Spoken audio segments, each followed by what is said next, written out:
Welcome back to the Genus Brewing channel. We have an awesome show for you today. It's pretty awesome. Also, it's a show about pumps. We happen to have some pumps here, and we are going to be doing a review specifically of the Riptide pump, but we're also going to be comparing that pump to two of the other pumps that we happen to have here in the shop to kind of figure out how this one is different and whether or not those differences are worth a little bit of extra money and make it an overall better pump. Now, for a background, we've used all three of these pumps now. We started out with both of these pumps, actually this pump, and so we have experience with all of them. This one is a March pump with a chugger head. It's kind of a Frankenstein pump, just based on what we had at the time. This is the MK II, and then of course we have our Blichmann Riptide pump. So let's get into it. Grab a pint and enjoy.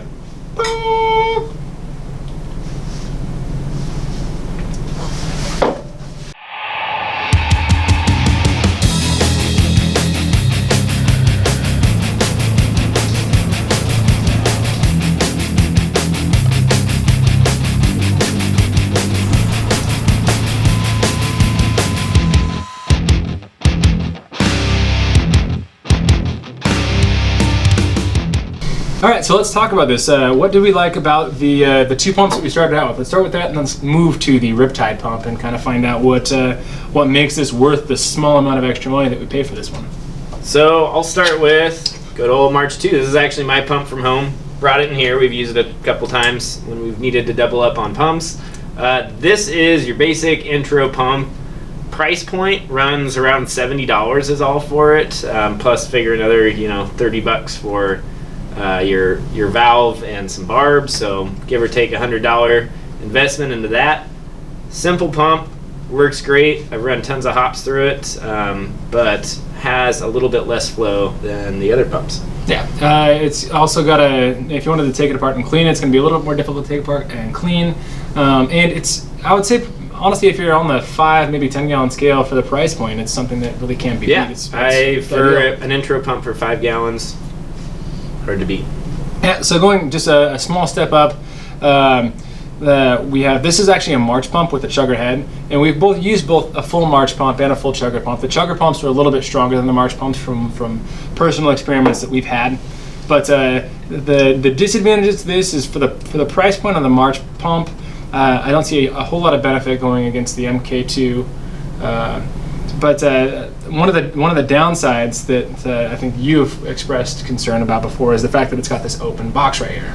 Yes, yeah, the one thing that I guess this little guy has compared to that one is that it is more or less sealed. So I've dumped a gallon of hot water on this thing and not had two thoughts about it, to where that one I definitely try to keep an eye out because it does have that fan on it. Yeah.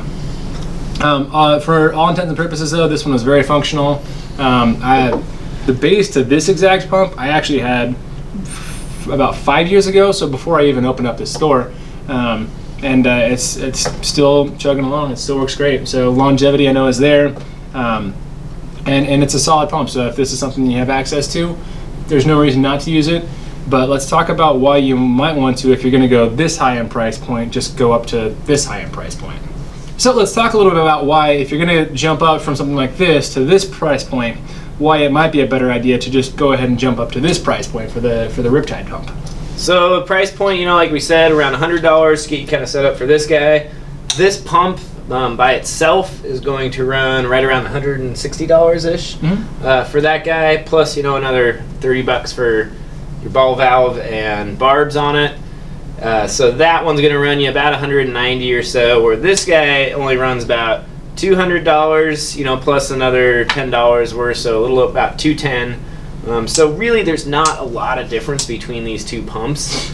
Technically they're rated at the same flow, but what you get is a handful of awesome built-in features, including the flow control needle valve that's built into the head of it, so that automatically essentially gives a throwback for give or take $20 for a good ball valve.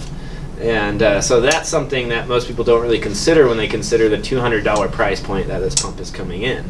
So the other two features are going to be a basically relief valve that's built into it, and what that's going to allow you to do is prime the pump, if you ever happen to lose prime, which you and I both know is the absolute biggest pain in the butt when it comes to using pumps in a home brewing system, is losing prime and trying to get them reprimed if you don't have enough pressure above the pump to get some liquid in there. Yeah, a situation where that might happen is, let's say you're in the middle of sparging, for example. We do a recirculating sparge, and so let's say when you're in the middle of sparging, your grain bed is starting to compact, and then for whatever reason, when you're trying to figure things out, you turn the valve off of your kettle before you turn the valve, or before you turn this down, or before you shut off where this is going, before you shut off the pump, basically. Mm-hmm. So the pump is going to keep pumping whatever is going into it, but then it's going to unprime, basically.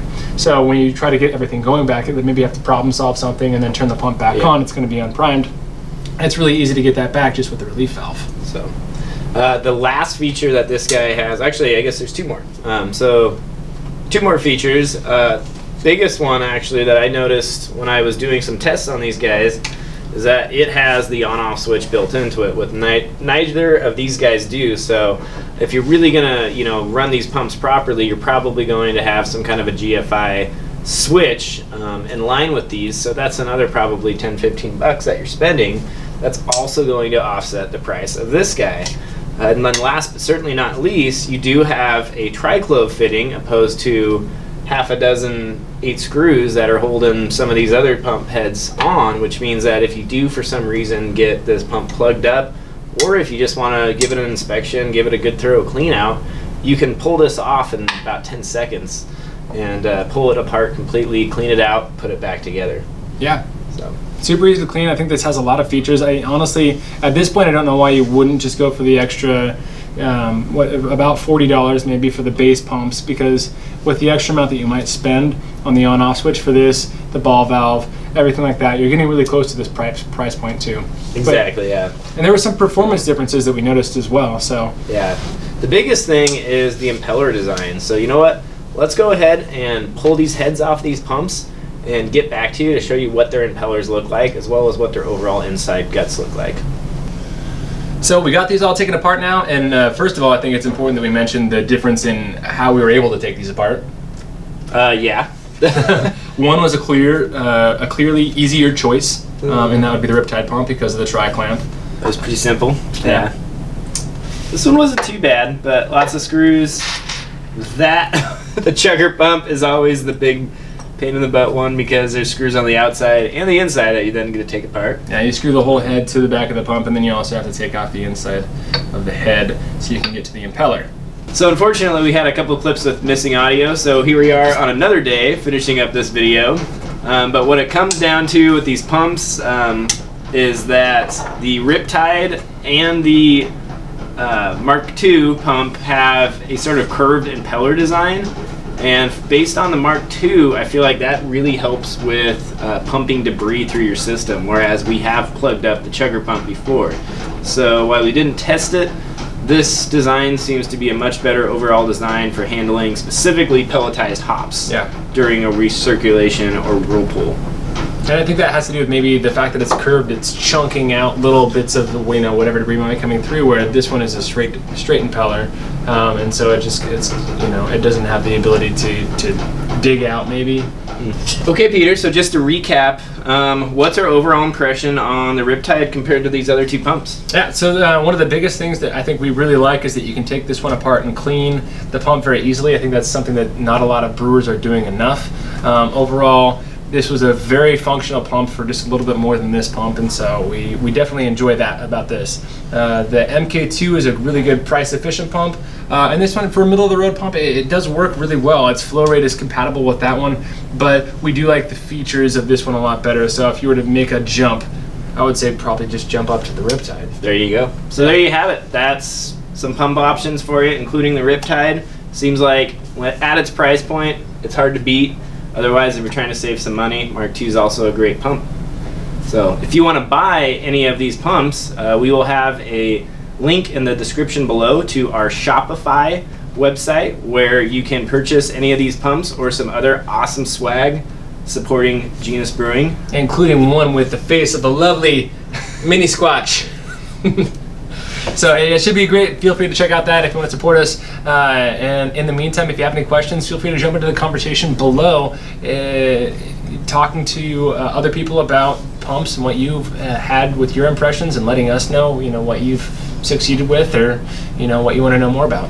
Also, if you want to see all these pumps go head to head, we've made a second video that I set up a few different types of tests for them, so you can watch them all tested against each other. You can see their flow rates on different setups. So if you're interested, we'll also probably put a link to that somewhere, probably in front of my face or something like that. Until next time, grab a homebrew. Cheers. Dink with awkward cheps. Jeep Brewing, it's the best. Take care, guys. See you next time.